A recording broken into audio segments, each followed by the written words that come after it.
Hello everyone. This is a quick prelude to this video. The first thing I gotta say is that it's trash. This is the second half of my original edit, which was 52 minutes long. And I made a habit, as you could probably tell from the last segment, of just not editing the speaking parts. So this sucks. And especially at the beginning, because the editing software that I was using was messing up where everything was placed, and by the time I had already put it back in to shorten the video and to set it up into sections, it had basically destroyed my original copy. So everything's out of place, especially at the beginning. But I gave it a look through. It's as good as it's gonna get. That's really it. Yeah, and there's actually no reveal on this one. So I'm thinking, check back tomorrow for a quick little, extra video to see the actual reveal of the entire wall, because I just don't have the energy to go back and edit through all of the bloopers and stuff. Yeah, it's mostly just me being lazy, but I think it needs its own video. It's gonna be like 5 minutes, not even. Probably like 3 at the max, if I'm being honest. But yeah, I really hope you like this video. And I think it's time we cue the intro.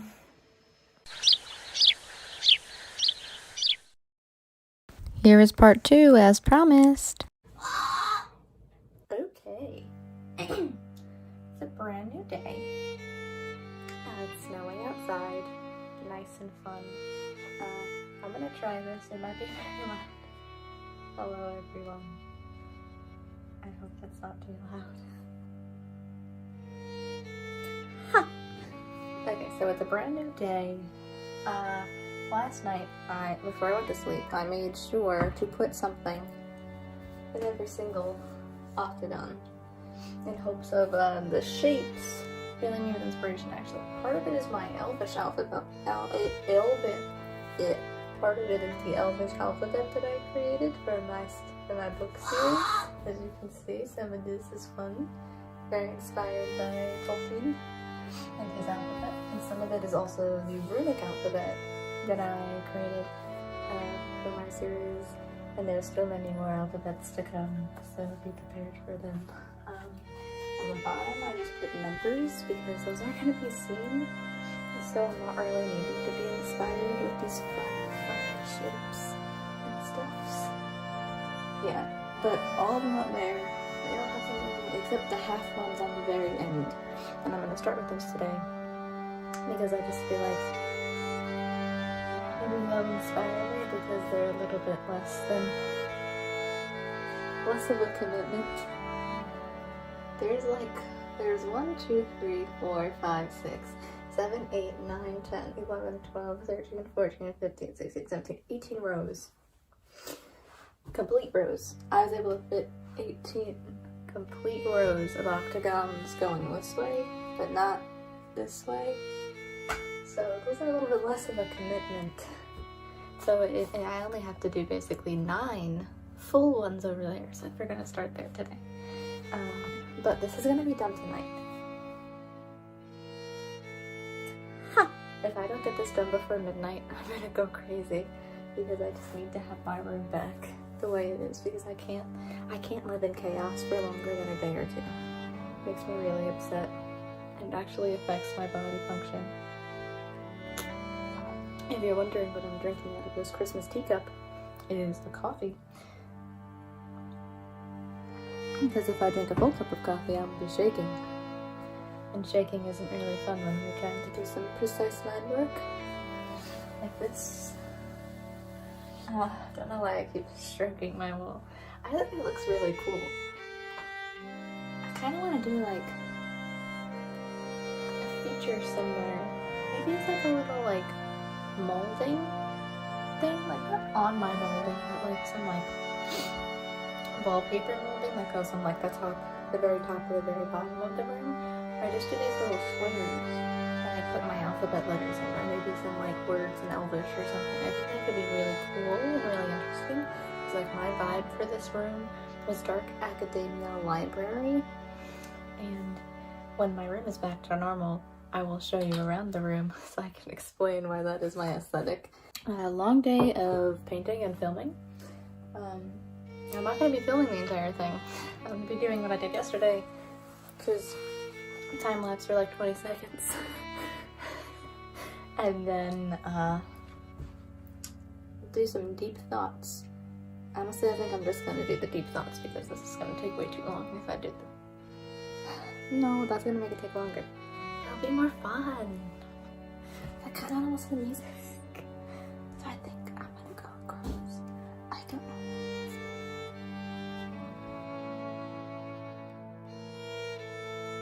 Okay. Spoiler alert, I didn't go across. I have math homework to do. I have to track a package I sent through the USPS. I have to do. I have to read a book so I can write a scholarship essay, and then I have to write a different scholarship essay. I'm only giving myself today as a deadline because I'm really sick of doing things that take up my Red Dead Redemption time. And then I play Red Dead Redemption for an hour every. I don't know what my plan was to play it for at least an hour every morning because it gives me inspiration. But then my mom got me into this new show on Netflix, and the lead guy from afar kind of looks like Arthur Morgan. So if you're interested in that show, it's called Longmire, and it's about this cowboy detective. It's really good, and I'm kind of obsessed with it. I swear my book won't sound like this, I promise. Let's get into the painting. Okay, I'll be back in like 3 seconds for you. Probably like an hour for me because I need to do that. Maybe less. Huh. Just gonna melt into my wall.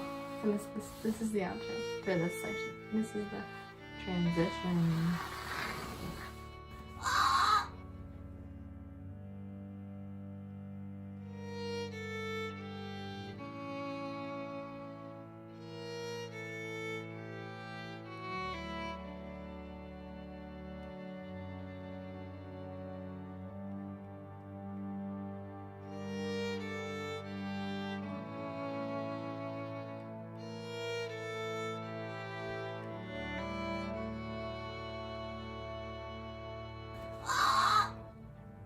Okay, progress check.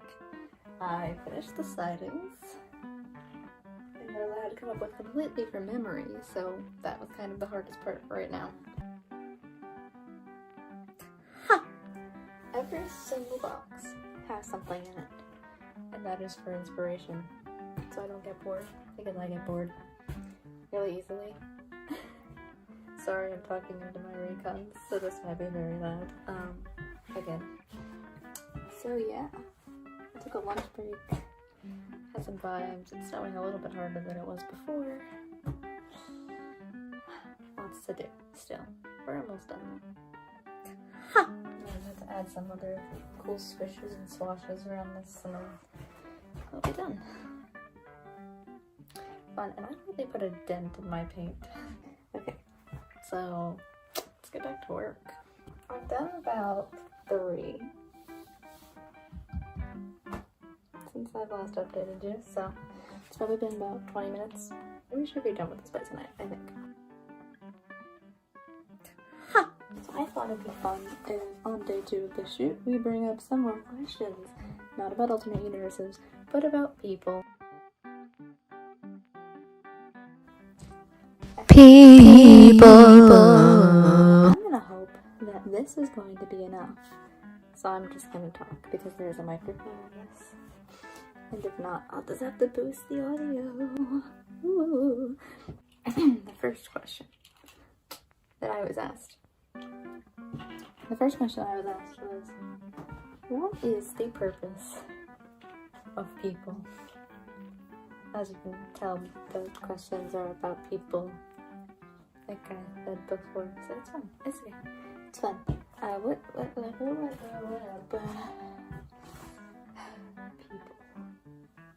People scare me. What is their purpose? I don't know. I mean, that's kind of like asking what's the meaning of living? What's the meaning of life? And that's the question that we're all supposed to be asking ourselves while we live on this planet. But like, I don't know. What is the purpose of people?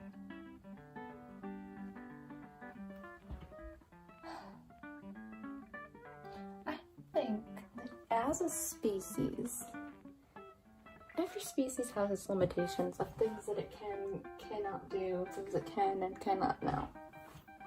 I think that our purpose as people on this planet, that was a lot of alliteration, is to experience everything that we can. We're here for a reason, and that reason is to have some fun, I think. Experiment, learn. And there are things that we are just incapable of knowing. But at the same time, there's a lot of things that we can do. And if we dwell on everything that we cannot do, then was there even a point in living in the first place? I don't think so.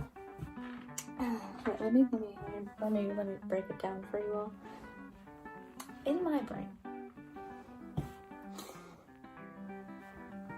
the meaning of life is not love.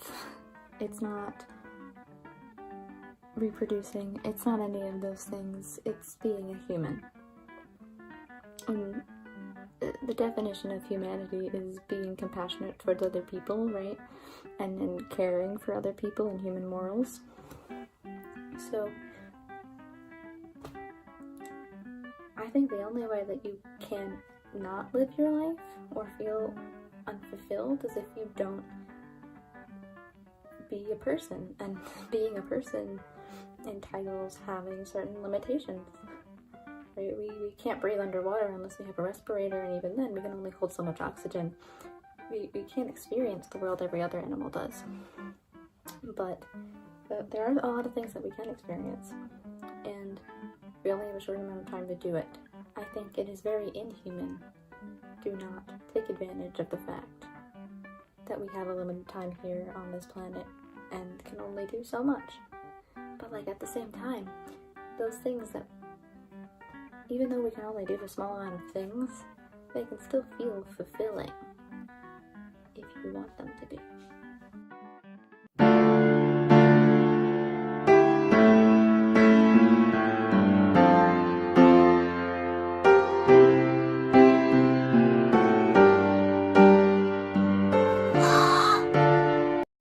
Hello. Welcome back. It's been about 2 to 3 hours. Snow has stopped. I'm still going, and it looks like I've done nothing. But I've been doing the bottom section, and that is what I deemed was the most daunting part, because I put numbers in the boxes, and the numbers are bland and don't have interesting shapes. But I have a method. The ones that I told you here are written in Elvish. See, I'm just gonna make Elvish words in the boxes, but like mess them up so that you can't read them. I didn't actually do that, so... I'm kind of going stir crazy.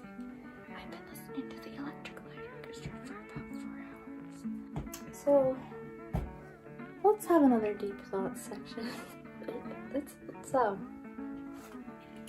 have another deep thought section of this video. Question. Do you think that there are forces that bring people together? Yeah. Like, hardly anything is coincidental, and when it is, it's for a purpose. Serendipity is serendipitous. That sounds really stupid, but like, you get what I'm saying. If you get what I'm saying, of course. But like, when people go through similar situations or have similar stories or experiences, they gravitate towards people who have the same experiences. So yeah, I do think there are forces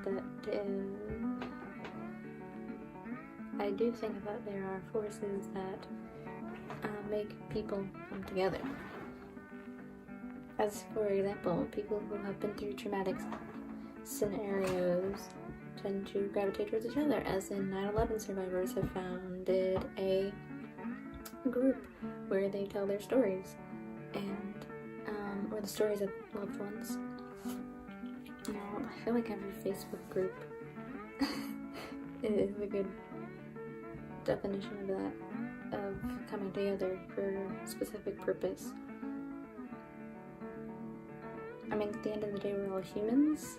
Yes, I obviously agree with that because we're all humans, but at the same time, there are subsections within humanity we categorize ourselves, so we shouldn't be too surprised about specific people who have specific experiences come together. Okay, maybe we'll answer one more question, but I need to go figure out what that question is. I'll be right back. Is living just a test? It's a good question. Thanks, Ani. Who knows? I mean, I think the purpose for living, as I said before, was to experience as much as we possibly can. However, the test could be whether or not we are able to try and do it. The test could really be whether or not we can even attempt to do it, anything that we can. I mean, I feel like it's easy to lose your will to live when you have no goals in mind, nothing to live for, no experience that you want to undergo. So therefore, yes, life is technically a test. However, that's called natural selection. Charles Darwin proved it like 100 years ago. Life is what it is, my friend. It is what it is. Now I'm gonna get back to painting, I think. I'm gonna do all the runic symbols now. I'm gonna leave the Elvish ones for last because I feel like I'm gonna have the most fun with those. So, I'm gonna do the runic symbols and just the rando ones. So I'm gonna count them. There's 1, 2, 3, 4, 5, 6, 7, 8, 9, 10, 11, 12, 13, 14. Okay, there's a lot. So, yeah, I gotta get back to work. I changed my outfit. It's pretty late now, it's like 9 something. I've been doing this since 10 a.m. Okay, the entire bottom half is done. The bottom 2, 3, 4, like 6 rows is complete. Finito. So right now, I'm gonna go and I'm doing them in an order that I think is fun. So, I'm gonna go in and every single runic alphabet letter. Yeah. Not really, I'm kind of forcing myself to finish at least all of the green lines by like midnight. Okay. So we could have a little chat about simulations and stuff. Like, I'm really tired. I'm really tired. I don't think I have the mental capacity for any more stitches. So I'm just gonna paint the wall.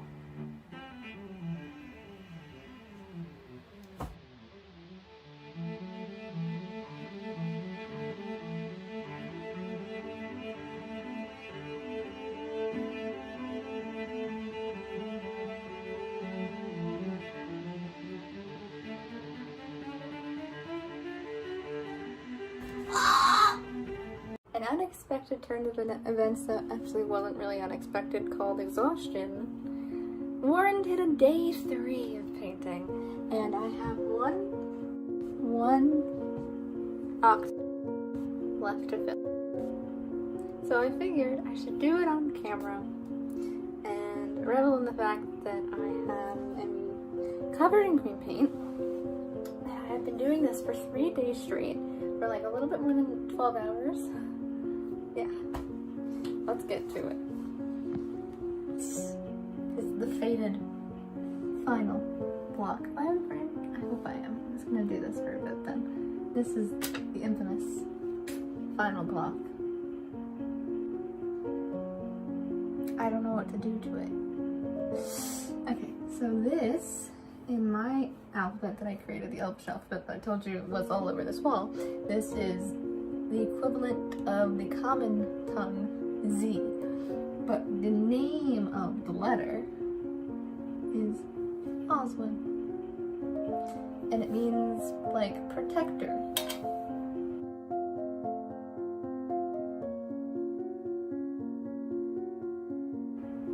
One of the things that I've been doing with letters that I think are very important, as in the E, I've just been putting some little doobly-doos next to the letter to make it like an understated kind of thing. I think that's what I'm going to do here, and I'm already doing it, so that means that's not what I think I'm going to do, it's what I am doing.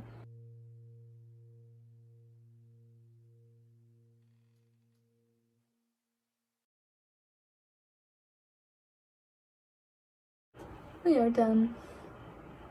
I'd like to thank the Academy. I would like to thank my mother, Miss Benani, you know who you are. I'm gonna put my name right in here.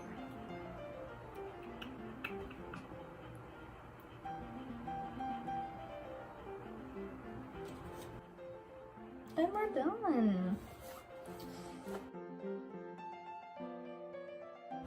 I would like to thank all of you for watching this video. I'm not going to show a video of the line work because it's a tomorrow job, but I will probably insert some stills or pictures or something of that once it's done. So yeah, this has been painting with Oz. Yeah. Make sure you hit the like button if you actually liked this video. If you didn't, you should hit the like button. And if you didn't, you should hit the like button anyways. You should subscribe. You should hit the bell icon. You should totally come back here next week for some more fashion adventures with Oz. And then the week after that for some thoughts on a sewing machine, but there isn't actually a sewing machine, but there is a sewing machine. It's just in the other room and I'm too lazy to thread a bobbin. So I'm actually the sewing machine. For short, thoughts from a sewing machine. Yeah. Goodbye from Rumbleier, and I will see you all in the next video.